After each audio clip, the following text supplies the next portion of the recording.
ಕಾರ್ಯಾಚರಣೆ ನಡೀತಾ ಇದೆ. ಇನ್ನು ಭಾರತದಿಂದ ಪಾಕಿಸ್ತಾನದ ಪ್ರಜೆಗಳು ಖಾಲಿ ಆಗ್ತಾ ಇದ್ದಾರೆ.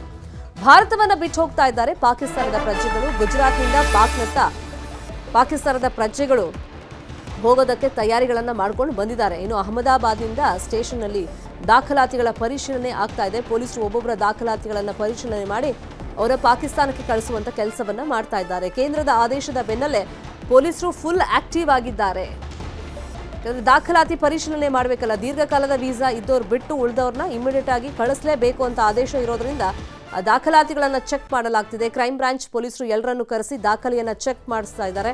ಈ ನಿಟ್ಟಿನಲ್ಲಿ ನೂರಾರು ಸಂಖ್ಯೆಯಲ್ಲಿ ಅಲ್ಲಿ ಪೊಲೀಸ್ ಸ್ಟೇಷನ್ ಮುಂದೆ ಅಲ್ಲಿ ಪಾಕಿಸ್ತಾನದ ಪ್ರಜೆಗಳು ಕೂತಿರೋದನ್ನು ನಾವು ಗಮನಿಸ್ತಾ ಇದ್ದೀವಿ. ಇವತ್ತು ದಾಖಲಾತಿಗಳನ್ನು ಪರಿಶೀಲನೆ ಮಾಡಿ ಕಳಿಸುವಂತ ಎಲ್ಲ ಕೆಲಸವನ್ನ ಅಲ್ಲಿ ಪೊಲೀಸರು ಮಾಡ್ತಾ ಇದ್ದಾರೆ. ಇಲ್ಲಿಂದ ದಾಖಲಾತಿ ವೆರಿಫೈ ಮಾಡೋದು, ಸೀದಾ ರೈಲ್ವೆ ಸ್ಟೇಷನ್ಗೆ ಕಳಿಸೋದು, ಈ ಕೆಲಸವನ್ನ ಪೊಲೀಸರಲ್ಲಿ ಮಾಡ್ತಾ ಇದ್ದಾರೆ. ಸೊ ಡೆಡ್ಲೈನ್ ಮುಗೀತಾ ಬರ್ತಾ ಇದೆ. ಕೆಲವೇ ಗಂಟೆಗಳು ಬಾಕಿ ಉಳಿದಿರೋದು. ಈ ಪಾಕಿಸ್ತಾನದ ಪ್ರಜೆಗಳು ಭಾರತಕ್ಕೆ ಬೇರೆ ಬೇರೆ ಕಾರಣಗಳಿಂದಾಗಿ ಬಂದಿದ್ದಾರೆ, ಇಲ್ಲೇ ನೆಲೆಯೂರಿದ್ದಾರೆ. ವೀಸಾ ರಿನ್ಯೂವಲ್ ಮಾಡ್ಕೊಳ್ಳೋದು, 2 ವರ್ಷ ಆಗ್ತಿದ್ದಂಗೆ ಮತ್ತೆ ವೀಸಾ ರಿನ್ಯೂವಲ್ ಮಾಡ್ಕೊಳ್ಳೋದು, ಇಲ್ಲೇ ಠಿಕಾಣಿ ಹೂಡೋದು, ಇದೇ ಕೆಲಸ ಇವತ್ತು. ಆದರೆ ಯಾವಾಗ ಪಾಪಿಗಳು ಅಮಾಯಕರ ಜೀವವನ್ನ ಬಲಿ ಪಡೆದ್ರು, ಇನ್ನೂ ಸುಮ್ಮನೆ ಕೂತ್ರೆ ಪ್ರಯೋಜನ ಇಲ್ಲ. ಇವ್ರನ್ನೆಲ್ಲ ವಾಪಸ್ ಕಳಿಸುವಂತ ಕೆಲಸವನ್ನ ಭಾರತ ಸರ್ಕಾರ ಮಾಡ್ತಿದೆ.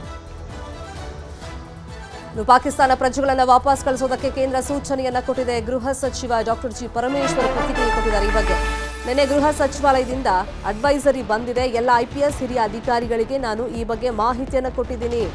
ನಮ್ಮ ರಾಜ್ಯದಲ್ಲಿ ಎಷ್ಟು ಪಾಕಿಸ್ತಾನದ ಪ್ರಜೆಗಳಿದ್ದಾರೆ ಅಂತ ಹೇಳಿ ನಾವು ಗುರುತಿಸ್ತಾ ಇದ್ದೀವಿ. ಯಾವ್ಯಾವ ಭಾಗದಲ್ಲಿ ಇದ್ದಾರೆ, ಅವ್ರ ವೀಸಾ ಅವಧಿ ಎಷ್ಟಿದೆ, ಇದನ್ನೆಲ್ಲ ನಾವು ಪತ್ತೆ ಹಚ್ತಾ ಇದ್ದೀವಿ. ಪಾಕ್ ವಿದ್ಯಾರ್ಥಿಗಳಿದ್ರೂ ಕೂಡ ಅವರನ್ನ ವಾಪಸ್ ಕಳಿಸ್ತೀವಿ ಅಂತ ಹೇಳಿ ಪರಮೇಶ್ವರ್ ಸ್ಪಷ್ಟನೆಯನ್ನ ಕೊಟ್ಟಿದ್ದಾರೆ. ವಿದ್ಯಾರ್ಥಿಗಳ ಬಗ್ಗೆ ಪೊಲೀಸ್ ಅಧಿಕಾರಿಗಳಿಗೆ ಸ್ವಲ್ಪ ಗೊಂದಲ ಇತ್ತು. MBBS ಓದೋದಕ್ಕೆ ತುಂಬಾ ಜನ ಸ್ಟೂಡೆಂಟ್ಸ್ ಅಲ್ಲಿಂದ ಬಂದಿದ್ದಾರೆ, ಬೇರೆ ಬೇರೆ ಕಾಲೇಜ್ಗಳಲ್ಲಿ ಇದ್ದಾರೆ. ಸೊ ಸ್ಟೂಡೆಂಟ್ಸ್ನ ವಾಪಸ್ ಕಳಿಸ್ಬೇಕಾ ಬೇಡವಾ, ನಮಗೆ ಇನ್ನೂ ಕೂಡ ಗೈಡೆನ್ಸ್ ಬಂದಿಲ್ಲ ಅಂತ ಹೇಳ್ತಿದ್ರು. ಈ ಬಗ್ಗೆ ಈಗ ಪರಮೇಶ್ವರ್ ಅವರೇ ಸ್ಪಷ್ಟನೆಯನ್ನ ಕೊಟ್ಟಿದ್ದಾರೆ. ವಿದ್ಯಾರ್ಥಿಗಳಿಗೂ ಕೂಡ ವಾಪಸ್ ಕಳಿಸ್ಬೇಕು ಅಂತ ಸೂಚನೆ ಇದೆ ಅಂತ ಅವ್ರು ಹೇಳಿದ್ದಾರೆ. ಎಲ್ಲ SP ಗಳಿಗೂ ಕೂಡ ಸೆನ್ಸಿಟೈಸ್ ಮಾಡಿದ್ದೇವೆ. ಎಲ್ಲ ಸೀನಿಯರ್ ಆಫೀಸರ್ಸ್ಗೂ ಕೂಡ, ರೆಸ್ಪಾನ್ಸಿಬಲ್ ಸೀನಿಯರ್ ಆಫೀಸರ್ಸು, ರೇಂಜಲ್ಲಿರೋರಿಗೆ, ಅವ್ರಿಗೆಲ್ಲರಿಗೂ ಕೂಡ ಈಗಾಗಲೇ ತಿಳಿಸಿದ್ದೇವೆ. ನಿನ್ನೆ ಕೇಂದ್ರ ಸರ್ಕಾರದ ಹೋಮ್ ಮಿನಿಸ್ಟ್ರಿಯಿಂದ ಅಡ್ವೈಸರಿ ಬಂದಿದೆ, ಅದರ ಪ್ರಕಾರ ಮಾಡ್ತಾ ಇದ್ದೇವೆ. ಲಾಂಗ್ ಟರ್ಮ್ ವೀಸಾ ಇರೋರಿಗೆ ಅವರೇ ಎಕ್ಸಾಮ್ಷನ್ ಕೊಟ್ಟಂಗೆ ಕಾಣಿಸುತ್ತೆ.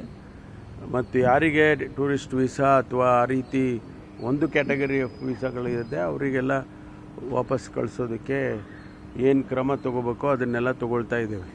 ಐಡೆಂಟಿಫೈ ಆಗಿದೆ ಸರ್, ಎಷ್ಟು ಜನ ಇದ್ದಾರೆ ಅಂತ ಮಾಡ್ತಾ ಇದ್ದಾರೆ. ನನಗಿನ್ನೂ ಎಕ್ಸಾಕ್ಟ್ ನಂಬರ್ಸ್ ಗೊತ್ತಿಲ್ಲ.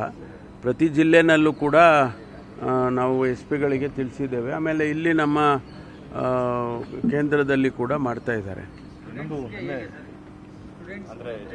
ಸ್ಟೂಡೆಂಟ್ ಇದ್ದವರಿಗೂ ಕೂಡ ಕಳಿಸ್ಬೇಕು, ಸ್ಟೂಡೆಂಟ್ ಇದ್ದಗಳಿಗೂ ಕೂಡ ಕಳಿಸ್ಬೇಕಾಗ್ತದೆ. ಯಾಕೆಂದರೆ ಎಕ್ಸಾಮ್ಷನ್ ಏನು ಕೊಟ್ಟಂಗೆ ಕಾಣಲಿಲ್ಲ ಅವರು. ಒಂದು ವೇಳೆ ಆ ಥರ ಇದ್ದರೆ ಅದನ್ನು ಎಕ್ಸಾಮ್ಟ್ ಮಾಡ್ಬೋದು, ಆದರೆ ಅವರ ಅಡ್ವೈಸರಿನಲ್ಲೇ ಆ ರೀತಿ ಕಾಣ್ತಾ ಇಲ್ಲ. ಎಲ್ಲ ಪಾಕಿಸ್ತಾನದ ಜೊತೆಯಲ್ಲಿ ಯುದ್ಧದ ಅಗತ್ಯವಿಲ್ಲ, ಆದರೆ ಕಠಿಣ ಕ್ರಮವನ್ನ ಕೈಗೊಳ್ಳಬೇಕು ಅಂತ ಹೇಳಿ ಮೈಸೂರಲ್ಲಿ CM ಸಿದ್ದರಾಮಯ್ಯ ಅವರು ಹೇಳಿಕೆಯನ್ನು ಕೊಟ್ಟಿದ್ದಾರೆ. ಮೊನ್ನೆ ತೀವ್ರ ರೀತಿಯಲ್ಲಿ ಭಯೋತ್ಪಾದಕರ ಈ ಕೃತ್ಯವನ್ನ, ದಾಳಿಯನ್ನ ಸಿದ್ದರಾಮಯ್ಯ ಅವರು ಖಂಡಿಸಿದ್ರು. ಕೇಂದ್ರ ಸರ್ಕಾರ ತುರ್ತಾಗಿ ಕ್ರಮ ಕೈಗೊಳ್ಳಬೇಕು, ಪ್ರತೀಕಾರವನ್ನ ತೀರಿಸಿಕೊಳ್ಳಲೇಬೇಕು ಅಂತಾನು ಕೂಡ ಅವ್ರು ಹೇಳ್ತಾ ಇದ್ರು. ಮತ್ತೊಮ್ಮೆ ಘಟನೆಯನ್ನ ಖಂಡಿಸ್ತಾ ಈಗ ಯುದ್ಧ ಬೇಡ ಅಂತ ಹೇಳಿ, ಆ ಅಗತ್ಯತೆ ಕಂಡು ಬರ್ತಾ ಇಲ್ಲ ಅಂತ ಹೇಳಿ ಸಿದ್ದರಾಮಯ್ಯ ಅವರು ಮೈಸೂರಲ್ಲಿ ಪ್ರತಿಕ್ರಿಯೆಯನ್ನು ಕೊಟ್ಟಿದ್ದಾರೆ. ನಾವು ಶಾಂತಿ ಪ್ರಿಯರು, ಈಗ ಯುದ್ಧ ಬೇಡ, ಭದ್ರತೆ ನೀಡುವಲ್ಲಿ ಕೇಂದ್ರ ವಿಫಲವಾಗಿದೆ ಅಂತ ಹೇಳಿ ಕೇಂದ್ರದ ವಿರುದ್ಧ ಕಿಡಿಕಾರಿದ್ದಾರೆ ಸಿದ್ದರಾಮಯ್ಯ.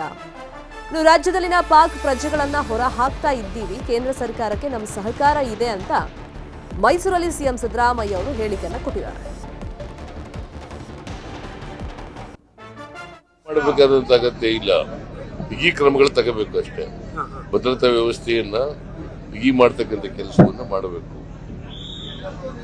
ನಾವು ವಿದ್ಯುತ್ ಪರ ಇಲ್ಲ, ನಾವು ಶಾಂತಿ ಇರಬೇಕು, ಜನರಿಗೆ ಭದ್ರತೆ ಇರಬೇಕು. ಕೇಂದ್ರ ಸರ್ಕಾರ ಭದ್ರತಾ ಕ್ರಮಗಳನ್ನು ತಗೋಬೇಕು. ಪ್ರಧಾನಮಂತ್ರಿ ಇರ್ಬೇಕಲ್ವಾ? ಬಿಹಾರ ಚುನಾವಣೆ ಪ್ರಚಾರಕ್ಕೆ ಹೋಗಿದ್ರು. ಯಾವ್ದು ಇಂಪಾರ್ಟೆಂಟ್ ಅಪ್ಪ? ಈಗ ಏನ್ ಮಾಡ್ತಾ ಇದ್ದಾರೆ, ಜನಗಳಿಗೆ ಟೋಪಿ ಆಗ್ತಕ್ಕಂಥ ಕೆಲಸವನ್ನ ಮಾಡ್ತಾ ಇದ್ದಾರೆ.